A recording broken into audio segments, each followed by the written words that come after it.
So hello and welcome to this video where I'll be running through a step-by-step guide to completing component 2 of the IGCSE PE course. That's the coursework or the practical component of the Cambridge course. So let's take a look at what we're going to cover during this video. So we'll start with a quick coursework overview, then we'll move on to selecting activities to include. Then you're going to plan your units, then you're going to teach your units, film the evidence of your students' performances so that it can be sent off to Cambridge for external moderation, editing the filming so that it's cut down to size and doesn't exceed the 15-minute limit that's specified by Cambridge. And then we'll look at assessing, so actually awarding marks, then submitting evidence to Cambridge and the marks themselves, and then adjustments and special consideration in the instance, for example, someone sustains an injury, etc. So this video contains literally everything you need as a teacher from the coursework side. But before we begin, I just want to say a quick word on the other 50% of the course, the theory. So if you're a new teacher, new to the Cambridge course, or your specialism isn't PE, all you've got to go on from Cambridge when you start is a brief syllabus outline, essentially a set of subheadings which tell you what you need to teach, but not the actual information that needs to be delivered. Now this means a lot of work for you and a high likelihood that you'll include things in your lessons that will never come up in the exam and omit pieces of information that might. Now even the textbook is a little bit woolly and there are quite a few discrepancies between the book and the mark schemes, so there's no perfect place to turn. Now what I've created and refined over several years of teaching IGCSE PE is a set of 11 PowerPoints, that's one per chapter, and they're obviously compatible with Google Slides or can be downloaded as PDFs as well, containing exactly the information that you as a teacher need to deliver and your students need to learn. Now each PowerPoint is divided into the topics listed in the textbook and of course the syllabus, each of which can be delivered within a typical 1-hour lesson, although there are a couple of exceptions. Now the PowerPoints use the exact learning objectives provided in the textbook as well, but they've been refined to ensure that each piece of information included reflects what Cambridge actually ask in their exams. I've literally picked through all 22 past exam papers and read every single mark scheme to ensure this. Now the upshot of this is that with limited knowledge of the subject content and no experience of teaching the course, you can cover all the bases and fully prepare your students for their exam.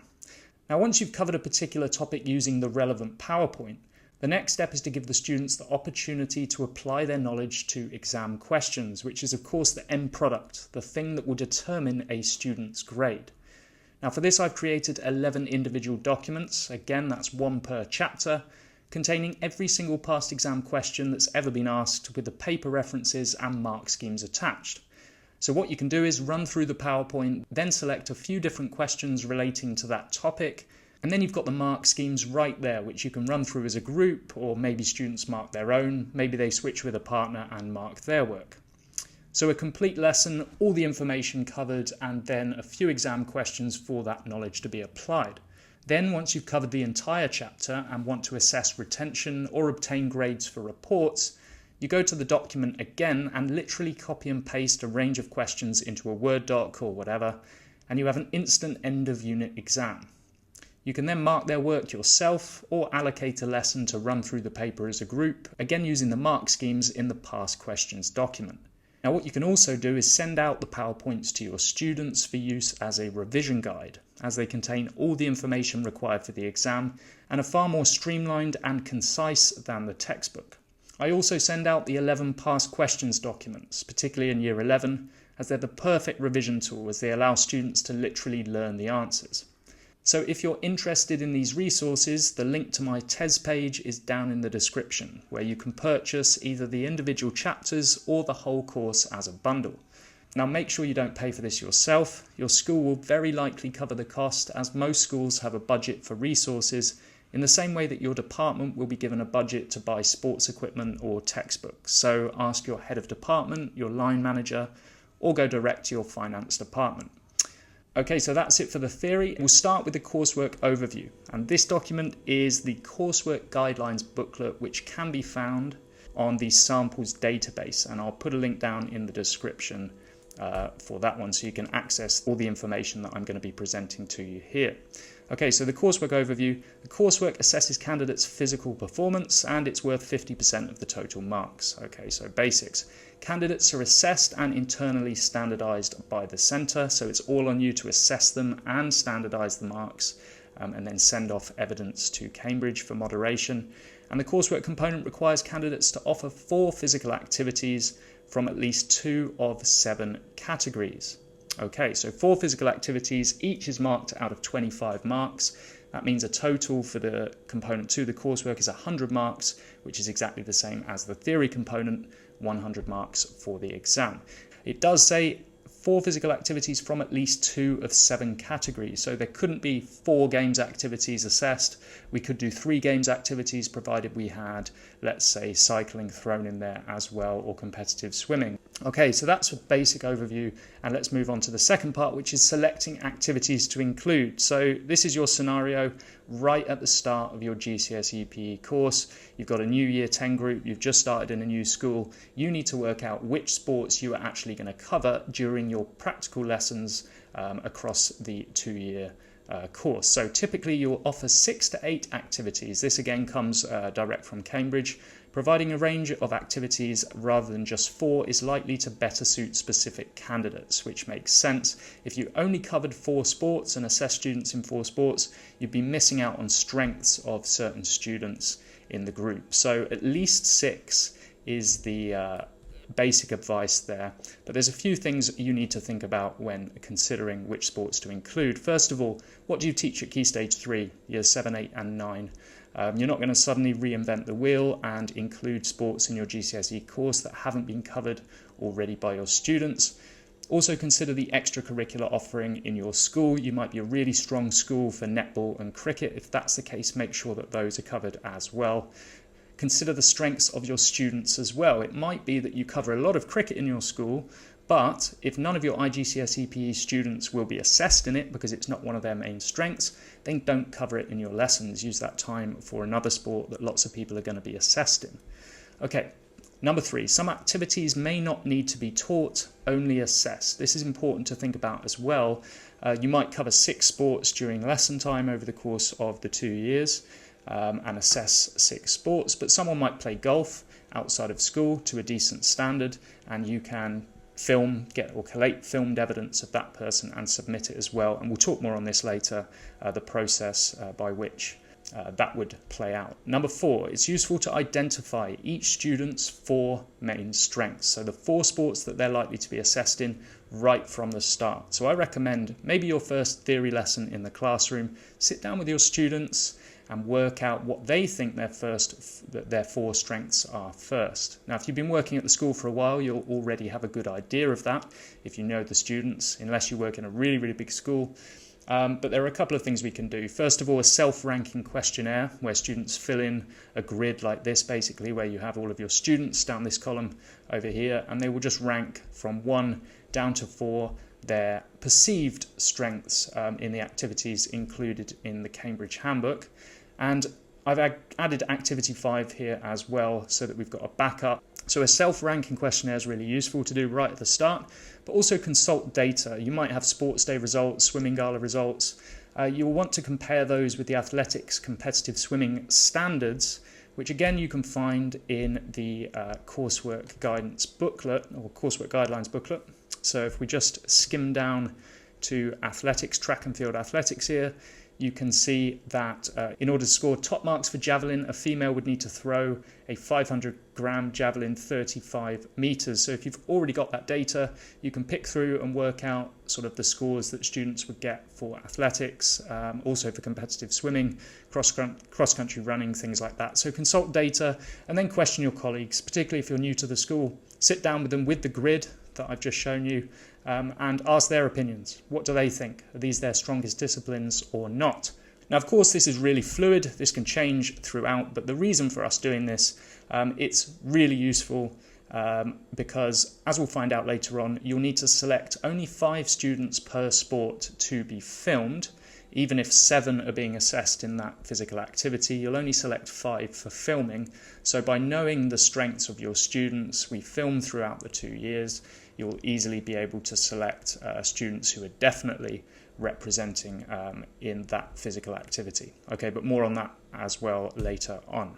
Okay, so let's move on now to number 3, which is planning your units. So for a given activity, you've decided, let's say, the 6 to 8 sports that you're going to cover over the course of the 2 years. You need to first identify how many lessons are available for each individual sport. So let's say you start off with netball. That's the first thing you're going to teach in your practical lessons. Break down the 2-year course and work out exactly how many lessons, or get a decent estimate anyway of how many practical lessons you have available, and then divide that by the number of sports that you need to cover.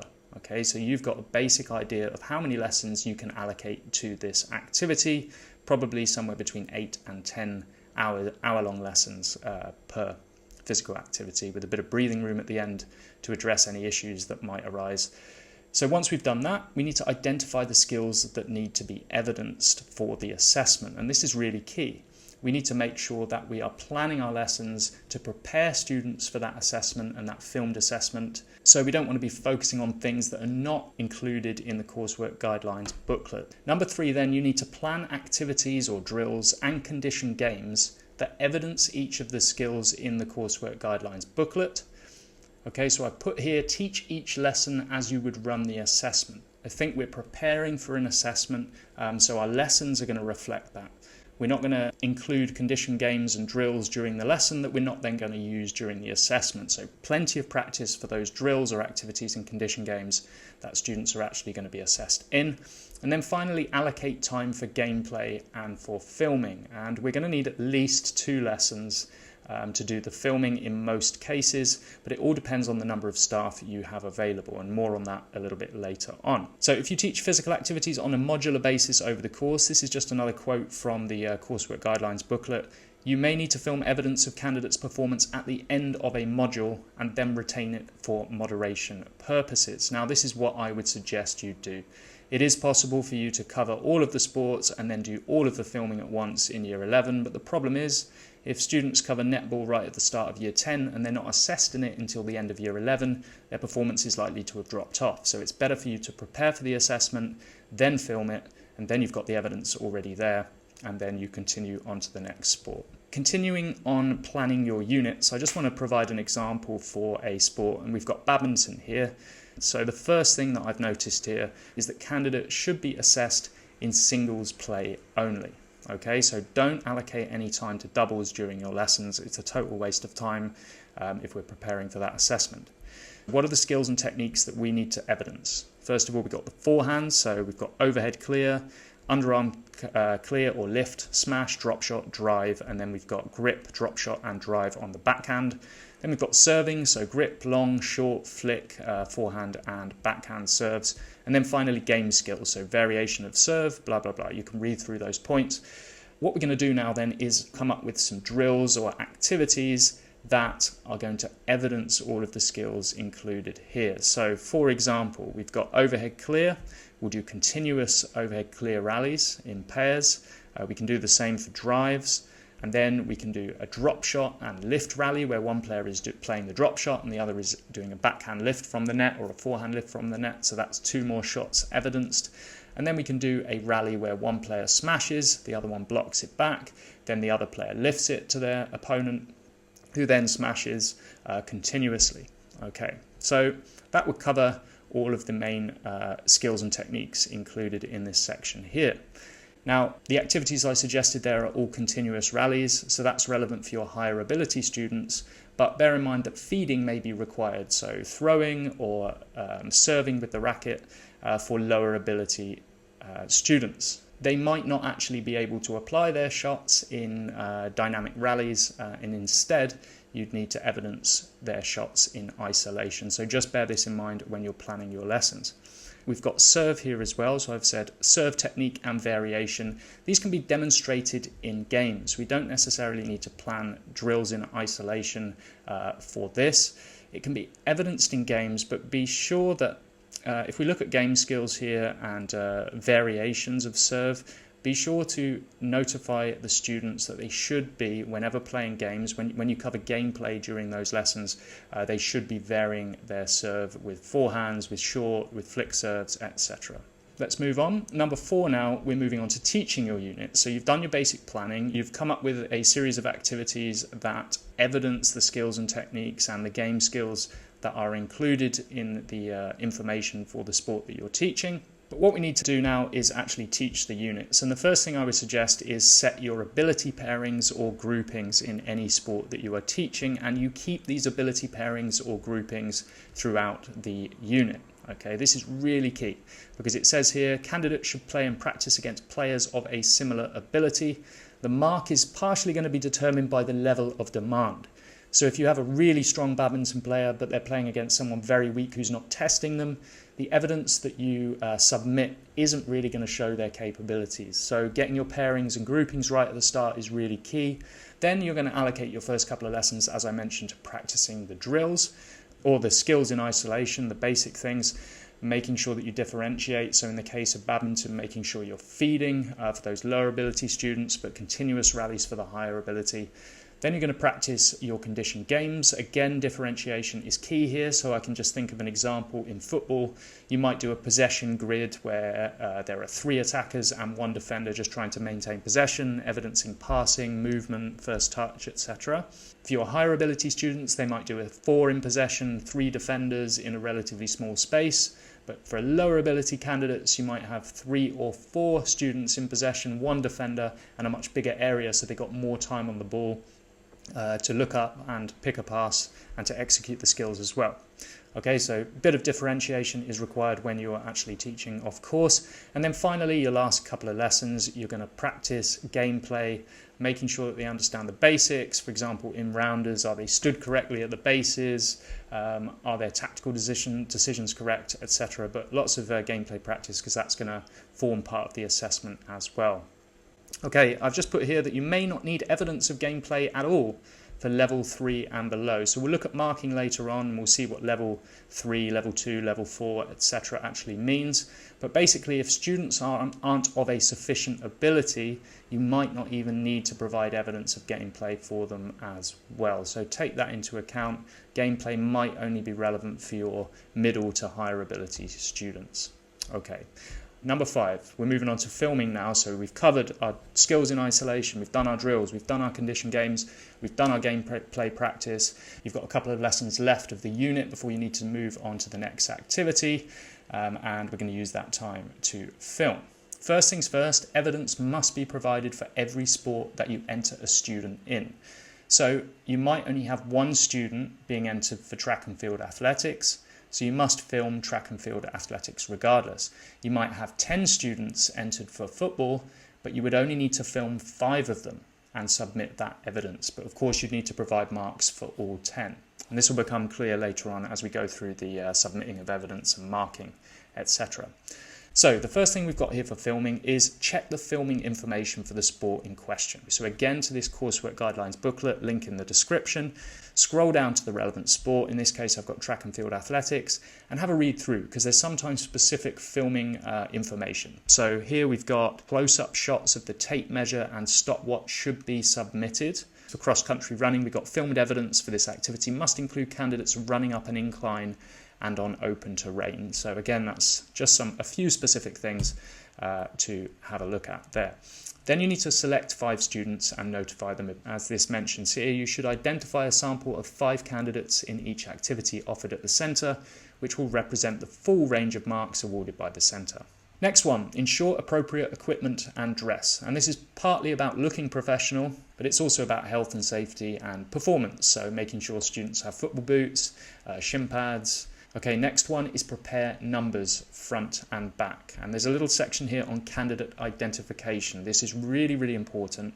Identifiers for candidates in the sample must be provided on the assessment forms for all activities. So the numbers that they wear will be included in the assessment forms when we actually fill in that information later. Okay, this is essential. So appropriate identification allows candidates to be clearly and consistently identified during performance of the activities. Numbers or letters must be displayed on the front and back of shirts and be clearly visible in the filmed evidence, taking into account light and camera distance. So what I would suggest doing is just printing out some big numbers on maybe A5 and then pinning them to the front and back of the students' bibs. And remember, it's only the 5 students that are being filmed for a given activity that need to wear those numbers. So any students that aren't involved in the actual filmed assessment shouldn't have numbers on. It's only the 5 being filmed that should be wearing them. Okay. It does say letters as well, so I just reminded myself there. In the instance of netball, of course, everyone's going to be wearing bibs indicating their position, so those can be used as candidate identifiers also. So if you're WA wing attack, that can be included on the assessment form. So moving on, we need to prepare the bibs, and this needs to be done in advance as well because we need to ensure balanced teams. Remember, I was talking about selecting your ability pairings and groupings. We also need to make sure we have balanced teams for the gameplay filming in particular, but also condition games. So prepare your bibs in advance, already work out which students are going to be wearing red, which students are going to be wearing blue, and you can already have the numbers pinned on the relevant bibs for those students being filmed. Okay. Next, you got photos. So at the start of the lesson, the students that are being filmed for that activity, just get them to line up and take a photo of them front and back so that you can include that at the start of your evidence, the filmed evidence that you're going to submit to Cambridge, so that when a moderator looks at it, they see the student's face, they see the number, and you can include information on the screen there as well about their candidate number, their name, etc.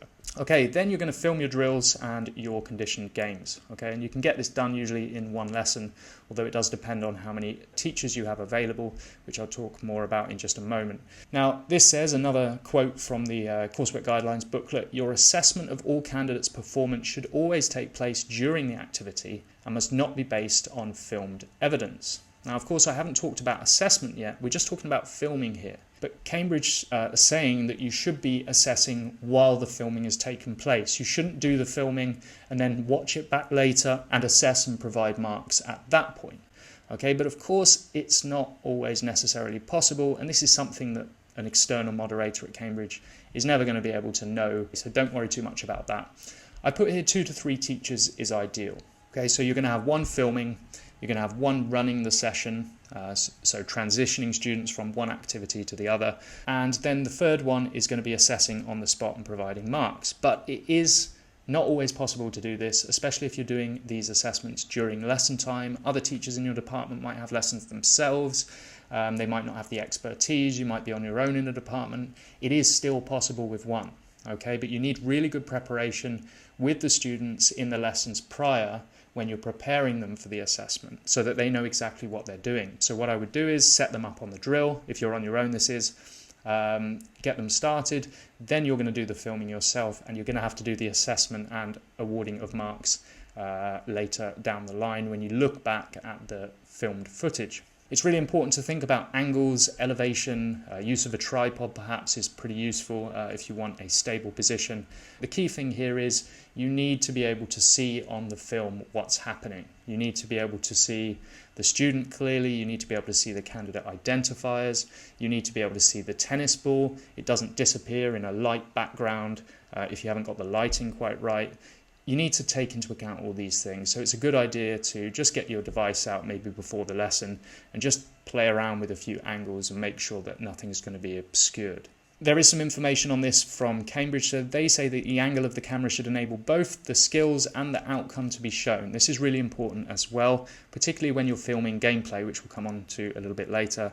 For example, a layup shot in basketball needs to show the player's movement towards the basket and whether the shot is successful or not. In football, you want to see the defender's lofted pass, you want to see their execution of it, but you also want to see the direction of the ball and whether it hit its intended target or not. So that needs to be taken into account. Okay.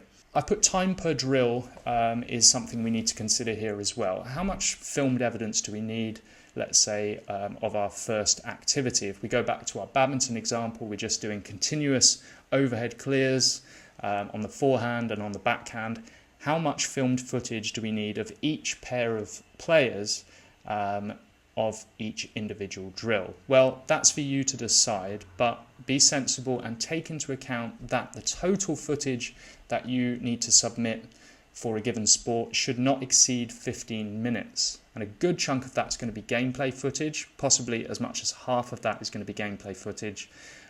So your drills, your skills in isolation should probably be quite brief. But of course, you can always film the entire drill and then cut it down later on using some video editing software, which we'll also have a look at in the next section.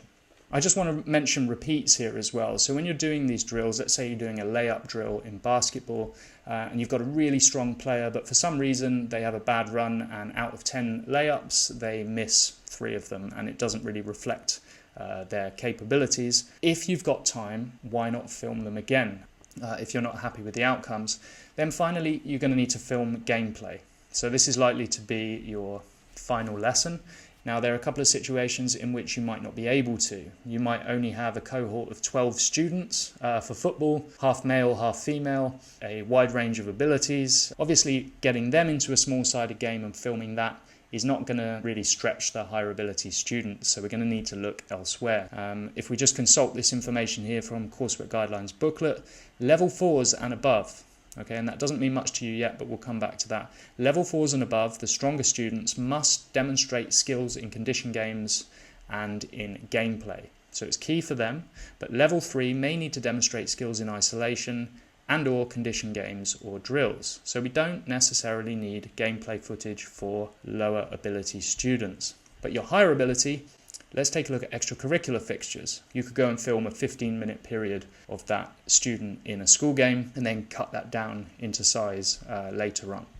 You could also bring in other students to your lessons to assist, so asking other teachers nicely, could we borrow that student, that student, that student, that student, maybe from different year groups, to raise the standard for those higher ability students during gameplay.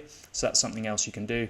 Then we've got filming sports outside of school, so these are the ones that you're not actually teaching. You might have students who do horse riding or golf, sports that actually aren't covered by your curriculum but are still in the Coursework Guidelines booklet as being accepted by Cambridge. So what we can do in these instances, let's say someone plays golf and they have a good handicap, is we can use parents or coaches to assist. You don't need to spend your Saturday going to the golf club to film one student. You're busy enough as it is, but you can use parents or coaches to film the candidate so that you can edit it if necessary and submit it to Cambridge. But the quality of the footage must be assured here. So you need to give really detailed instructions to whoever's doing the filming as to how to do it. So in golf, for example, I would say we really need to see the execution of the skill and the result of the skill. So I would just say make sure you film behind the candidate so we can see their swing and we can see the direction of the ball. So yeah, you need to work with whoever's doing the filming there. It's really key. You also need to make sure that their identifiers are visible in that footage also, so the numbers on the front and back. Also, I need to mention that if a coach, for example, does the filming, it's still your responsibility as the teacher to assess and provide marks. Okay, so we're not looking for marks directly from the coach or the parent doing the filming. You would then need to look at the footage back and make a judgment on that one. Okay. Common problems when filming. I thought this was worth just quickly going through. Problems that frequently occur include the following. The camera pointing into bright sunlight from a dark gymnasium. This is a really key one, especially if you're filming something like badminton. It can be really hard to see the shuttlecock. Okay, making sure that the sunlight is behind the camera is a way to avoid that. I won't labour this too much because you can have a read through this yourself, but too much handshake when filming, pretty obvious stuff. People talking behind the camera, this is one. Making sure that all the other students involved are quiet, not messing around behind the camera, bouncing basketballs, whatever it is, while you're doing the filming. Okay, moving on now to editing. So you've done your filming, you've got all of your evidence. What's the first thing you need to do? I would go straight after the lesson and immediately save and duplicate the footage. All right, you've put a lot of work into this. It will be really, really annoying if you lose the footage. So having it in two places is a really good thing to do. Then you need to name files and organize, particularly if you've taken lots of different individual videos of different skills and drills. Just give it a name. It's going to be much easier to put a video together. Okay, number 3, you're going to want to download a simple video editing software. On the Mac, I use iMovie. iMovie is really easy to use, but a quick search on Google for simple, basic video editing software, you can even use something like Canva, is absolutely fine. Okay, so we're going to input our videos in there, and we're going to start off with a title at the beginning of the video. Just a blank slide, including the following information. So what should be in our title? We should have the center name, so the name of your school in full. Your center number. If you don't know this, ask your exams officer, they'll provide that for you. And the name of the activity, so badminton, for example. So at the start of your video, the first thing you need to include after your title is your student photos. Okay, making sure that you include their correct name, correctly spelt, and the candidate number as well, so that the moderator who's looking at this can look at the candidate's name, their number, and the identifier, the number on their bib. And so whenever they see them throughout the video, they know who they are, and they can link that to the marks that have been awarded in the forms. Okay, more on this in the next section. So after you've done the photos, you're going to add footage of the basics. So we'll start with the drills, okay, the skills in isolation, the basic stuff, and then we'll add footage of the condition games as well. You need to consider how much footage of each drill you need to include, because it's a maximum of 15 minutes duration for the entire video, and quite a lot of that is going to be taken up by gameplay, as I previously mentioned. Now, you don't want to, let's give an example. I've said here, cut a continuous section of footage. So let's say for student number 1, you're filming them doing layups in basketball. You don't want to cut together individual layup attempts, because from the moderator's perspective, that looks like you might have just cut all of the best attempts and stuck them together, and then that's not reflective of the student's ability. So it should be a continuous section of, let's say, 30 seconds of the students repeatedly performing that skill, or performing within a given condition game or activity. Okay. So we've added the footage of the drills, the condition games, one after the other, okay, making sure that all 5 students are covered for each. And then we need to add our game footage. And remember, this might not be applicable for everyone. If you've got low ability students, it's not relevant to include footage of them in a game, okay. Now, here we will need to cut sections, but we want to cut continuous sections and put them together. Again, not just 2 seconds here, 2 seconds there, but little sections of the game that you've videoed, you can put those together. Remember, we've only got 15 minutes overall, so you might be looking at a couple of minutes per student in game situations. And we want to show a variety of attributes there. Remember all of the information in the Coursework Guidelines booklet on the game skills and the skills that need to be evidenced. So you might want to show some defending, some attacking, some positioning, some shooting, some passing, whatever. Now, I previously mentioned a voiceover, and now you could do it while filming a live commentary, but you can easily do a voiceover, add it using this video editing software as well. So what sort of things could you include in a voiceover? You want to identify the student in possession, okay, maybe mention their number on their bib as well, particularly if it's not that visible in a certain sequence of footage.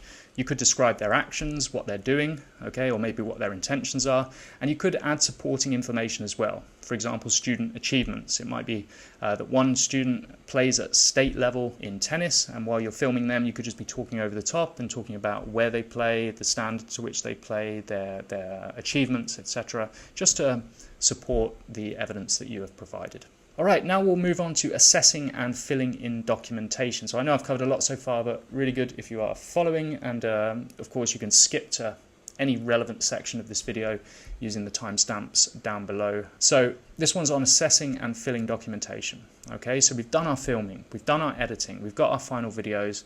Now we need to assess, provide marks, and fill in the relevant documents. So let's move on to this information here on marking. So again, a link to this document can be found in the description. And what we have here are levels 6 down to level 1. A level 6 being up to 25 marks, so 23 to 25 marks. Remember, students are being assessed in 4 activities. So if you've got 25 in all 4, that'll be 100 marks overall, which is 50% of the course. So level 6, 23 to 25, level 5, 19 to 22, level 4, 15 to 18, etc., all the way down to level 1 at 1 to 5 marks out of 25. So you, when marking your students' performance, are going to need to give them a number between 1 and 25, or 0 and 25, I suppose. Okay, so level 6, Candidates demonstrate exceptional performance that significantly exceeds description for level 5. So we need to look straight down to level 5 for that. These are really generic points. I'm not going to read through all of them, but it just gives you a basic idea of where students should be placed in which level. So that's the first thing I would consider.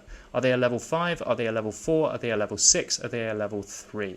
And you might want to consider grade boundaries when thinking about this. Okay, so typically if you were to award 20 out of 25 marks, that's 80%, that's an A star in most cases. If you were to award 18 out of 25, that's probably going to put the student around an A grade. You can find the specific grade boundaries on the Cambridge website for GCSE PE for last year, but of course they fluctuate a little bit. But this is just a good thing to take into account. You might have a good sense that this student is probably worth a C grade in netball. So what's a C in terms of the number of marks out of 25? We're probably going to be looking at around 15. So it's just a bit more guidance to help you work out which of these categories your students sit in. Now, be wary of being too generous here, because if marks across the board are too generous, then the whole sample is likely to be moderated down. And this happens quite a lot with teachers. If a moderator has a look at a couple of students and says, no, they've been awarded marks that are way too high for them, they're not going to pick through every single student individually and give them an appropriate mark. They're going to say, this centre's overmarked their students, and they might moderate the whole sample down by quite a long way. So being too generous is something to be aware of there also. So, to further assist assigning candidates to levels, the marking criteria also provided either performance tables for objectively marked activities and then activity-specific guidance on skill. We'll talk a bit more about that in a minute. But performance tables, there are certain sports where marks are awarded differently. It's not just like we look at someone in football and work out which level they fit into based on their overall performance. There are some activities like track and field athletics, competitive swimming, cross country, I've mentioned these already before, where marks are far more set in stone. So you will need to look at the specific time of the student, the specific distance they jumped or threw a javelin, and calculate their marks there. But all of the information on those sports, again, is available in the Coursework Guidelines booklet down in the description. Okay, we'll just go through some general marking principles. So the performance description and the activity-specific skills should be read and applied as a whole. So not only the previous slide that I just showed you here, which level do they fit into? Is the performance usually effective as appropriate to the activity? We need a little bit more information that's specific to the sport also.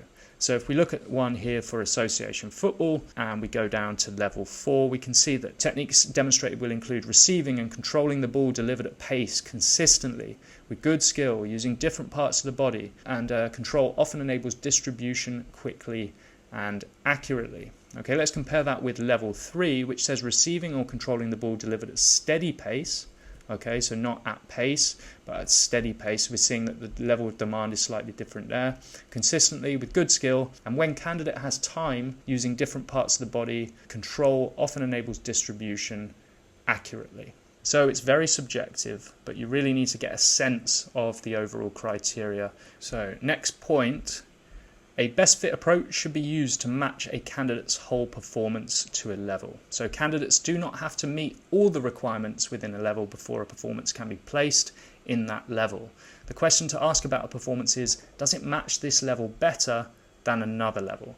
So is this candidate more level 4 than level 3, or more level 3 than level 4? A candidate who can just demonstrate the skills listed should be awarded the minimum mark for that level. So if we look again at the descriptors for level 4, if someone can only just execute the things included here, then they're going to be a 15, not an 18. But if they're doing all of these things really well, but they're not quite satisfying the descriptors for level 5, then you might put them on an 18. Okay, so that's about marking them within a specific level.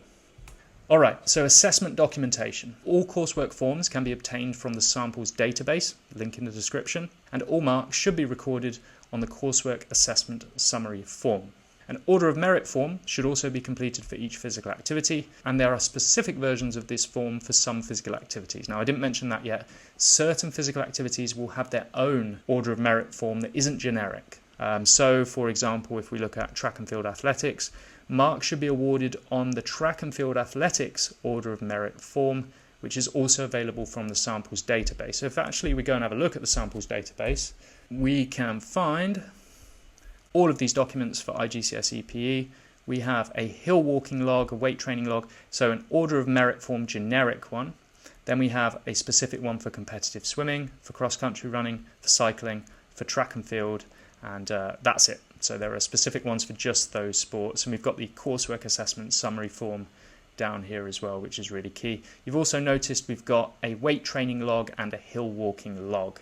I'm not going to talk about these too much now. You'll have to go to the coursework guidelines booklet and go and find the information. Just look up weight training if this is something that you're going to be looking at, or hill walking, and have a look at the specific information there and how to fill in these logs. Okay. All right, so moving on, we're going to have a look at the order of merit and the coursework assessment summary forms. All right, so the actual documents you're going to be using. And we'll start off with the coursework. In fact, let's start off with the generic order of merit form. Okay, so some information on how to use it there on page number 1. And then if we flick over, we've got some information to include. So first of all, select your syllabus up here. So 041302, or we've got the 9 to 1. Then you need to put your centre number in. Again, ask your exams officer if you're not aware. The exam series, so is it June or November or March if you're in India. The year, so 2022, 2023, 2024, whichever year you're watching this in that's relevant for you. Then your centre name, so the name of your school, and the activity. So badminton, track and field athletics, association football, etc. Now, in this column here, you've got your candidate identification. So we've got examples, red 8. So if they were wearing a red bib with a number 8 on the front and back, red 8 you could write down in that column. If they were playing netball and had WA and were wearing a green bib, you could put green WA in the candidate identification. Then male or female, remember you need to use a separate one of these documents for your female candidates and for your male candidates. Then you're going to put the candidate's number in, so the candidate number, again, ask exams officer for this information within your school, their name and the mark out of 25. Okay, this one says criteria specific information if applicable, no need to worry about that one. Okay, a couple of other pieces of information to include here. The rank order of students on the order of merit form is key. So it says here for activities with activity specific guidance on skills, centres should list all the candidates in rank order on the order of merit form. So that's it. You're going to have for each activity 2 of these forms, 1 for females, 1 for males, only in the students that are being assessed. Remember, it could be 10 students, it could be 15 students, even though you're only filming 5 of them and submitting filmed evidence for 5. And remember, the marks should be in ascending order or descending order. Okay, so rank order. Okay, so once we've done that for every individual sport, we need to go and open the coursework assessment summary form, which you can also find on the samples database there, link in the description. Some information there if you choose to read through it, but it's pretty basic. I'll run through the key things for you. So again, information, which exam series, which syllabus and component, the centre number, the centre name, exam series year, candidate number list in candidate number order. So you just write down the candidate numbers of all your students in order from lowest to highest at the bottom. Then the names of those candidates, teaching group or set. This might not be applicable if you've only got one group, but you could put 1 or 2 if you have 2 different sets for GCSE PE, but you could just leave that one blank as well. Absent is only relevant if a student missed out the entire coursework section. Then you've got your 4 physical activities over here. So your mark, first of all, for physical activity 1 and the code for that physical activity. Okay, so let's say for this first student, their first physical activity was football and you awarded them 19 out of 25, and then you would input the code and you've got them all here. Okay, so AF is association football, so I would just choose that one and then move on to their second activity, which was basketball. They only got 17 out of 25 for that one. And the code was BB. Number 3, you get the idea. So very straightforward, just filling in information. So a mark for physical activity 1, 2, 3, and 4, and then total those up and put that in the final column, which gives you a mark out of 100. We're basically done. What do we need to do now? Submitting evidence and results. Okay, so we've got to send it to Cambridge so that they can moderate it and verify the results that we've awarded, hopefully. Okay, so for information, dates and methods of submission on the coursework marks and sample, please refer to the samples database. Again, same link in the description. That will tell you the deadlines for submitting coursework. Okay, so if you're a November series, your marks will be submitted by the 31st of October 2023. That is your deadline for getting them submitted. And obviously for the other series, the June, that's 30th of April 2023. So just go and check the website to make sure. So first of all, you need to upload the results that you've awarded and that you wrote down in the Order of Merit forms and the Coursework Assessment Summary form. You need to upload those to Cambridge International Direct, and I've provided a link in the description for that as well. But it is really the examination officer's responsibility to do this. So go and talk with your examination officer, provide them with the marks. If they're proactive in your school, they'll probably come to you asking for the marks in advance of you going to them, and they will enter the marks that you have provided. Okay, so exams officers are responsible for submitting entries to Cambridge International. We encourage them to work closely with you to make sure they enter the right number of the candidates for the right combination of syllabus components. So depending on how much you trust your examinations officer, maybe you want to be looking over their shoulder when you enter, or when they enter the marks. Just make sure that everything is correct. Number 2, submit work using Submit for Assessment. So you've submitted the marks now. The examination officer's done that. They've sent the marks over to Cambridge, but now you need to actually submit the evidence that justifies the marks that you've given, and that's the film. Okay, that's the filmed evidence. So how do we do that? We go on Submit for Assessment. So in the past, you actually had to send physical copies of this stuff. You had to put it on a CD or a memory stick and send it in the post to Cambridge. But now we can submit it all online. It's much easier, self-explanatory, but we'll do a quick run through of some of the key points that you need to consider. So for some syllabuses, you will use the service to upload and submit moderated and examined work instead of sending it to us on USB, CD, or using Secure Exchange. Now, if you go to the samples database, there is a document called the Submit for Assessment. In fact, I'll just open it here, the Submit for Assessment Administrative Guide. And that guide contains step-by-step on every single thing you need to know in order to upload this evidence to Submit for Assessment. There is a video as well on the Submit for Assessment site, which I'll just run through with you here. I'll just play it as part of this video so you can have a look at that. And it basically goes through all of the basics, start to finish, on how to submit your evidence. In this video, we will show you how to submit your candidate's examined and moderated work using our Submit for Assessment service. Submit for Assessment was previously known as e-submission. You can log into the service via My Cambridge.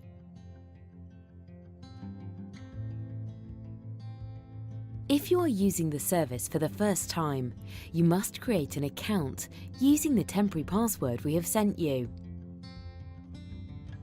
If you have used e-submission or Submit for Assessment in a previous exam series, you log in using the same email and password by following the Submit for Assessment URL. This is in the administrative guide, the samples database, and on screen now.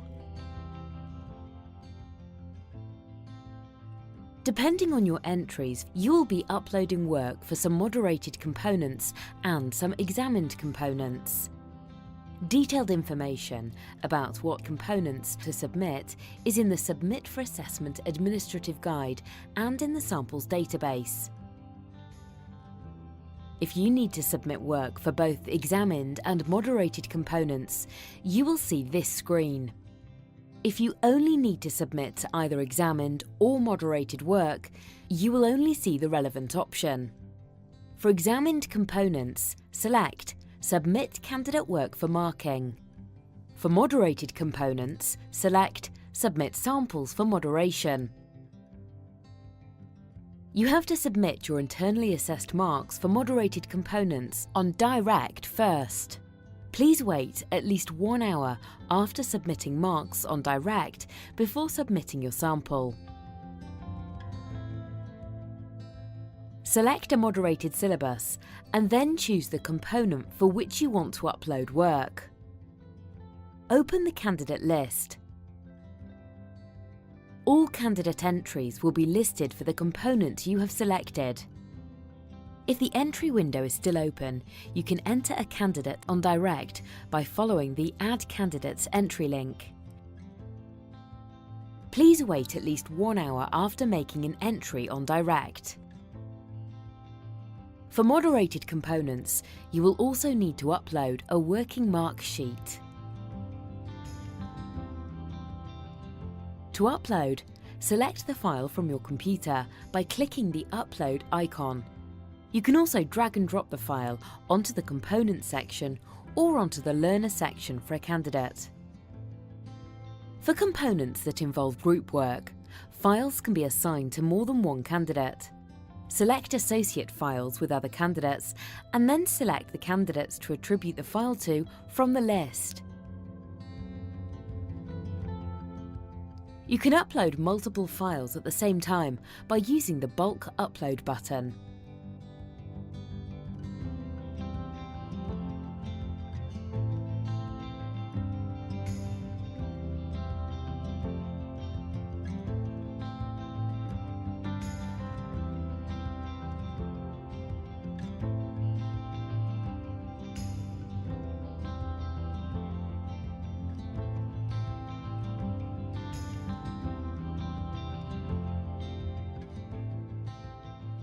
After you have uploaded files, you can view, download, delete or replace them if necessary before you finally submit. If you do not have a particular piece of work for a candidate, tick the Missing box. You do not have to upload all work at the same time. You can log in and add files gradually. All the work you upload saves automatically. For examined components, candidates can be marked as absent by selecting the Mark as Absent button. When you have uploaded the work for all the required candidates, you can press Submit. Once you have submitted your candidate's work, you cannot add, amend or delete files. If after you have submitted you think you have made an error, please contact us. If you have any questions or need more support, please contact info@cambridgeinternational.org. Thank you for watching. We're on to our final section, which is adjustments and special consideration.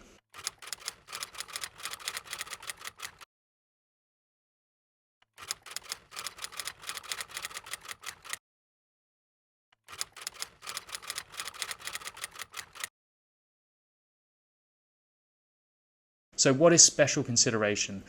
This is a post-exam adjustment that we make to a candidate's mark. We do this to make allowances for some adverse circumstances, for example, illness, bereavement, temporary injury or disruption to an exam. So if a student cannot be assessed in 2 of their 4 sports because they break their leg, then you will need to apply for special consideration. Okay, so there's information here about the different types of special consideration available. So if you're thinking that you might need to apply for consideration for one of your students, come and check here. All of the key information is included. So how do you apply? Well, you need to log into Cambridge International Direct. Again, use your exam officer's expertise to help you out here. And then you'll need to go to the special consideration area, complete the relevant forms and submit them to us by the deadline. So pretty simple. It does say here, alternatively, you can download and then complete the relevant forms from the support materials of Direct and email them back to us. But why not ask your exams officer and to do it directly on Cambridge International Direct? Okay, if you've got a situation, let's say, where you're not sure whether someone qualifies for special consideration, let's say, then there is a frequently asked questions section as well on the site, and this should help to answer any queries. And again, that one can be found on the Cambridge website in the special consideration section, link in the description. Okay, that is it for my step-by-step guide of Component 2, the practical side of the IGCSE PE Cambridge course, the coursework component. Hopefully I've covered everything there. I know this is just one way of doing it. one way of kind of making sense of all of this and putting it together, and I'm sure there are plenty of teachers out there who have a much better way of doing it than I have, but I'm presenting this to you because it's worked for me year in, year out. I've never had problems with students being significantly moderated down, and I'm providing filmed evidence that moderators are happy with. So marks have been consistently pleasing, and if you follow all of these steps, I'm sure you have absolutely no problems. It's not rocket science, this thing. It just takes some organisation and time, and hopefully this video has really reduced the amount of time that you feel that you'll need to spend looking into this and making sure that you do it all correctly. So if you've got comments, if there's anything I've really missed out or something you disagree on, please stick those down below. And a final reminder that if you are looking for theory resources that will literally cover all of the basics for you and every single past exam question organised by chapter, then head over to my TES page. The link's in the description there as well. I really appreciate your support and thank you very much for listening.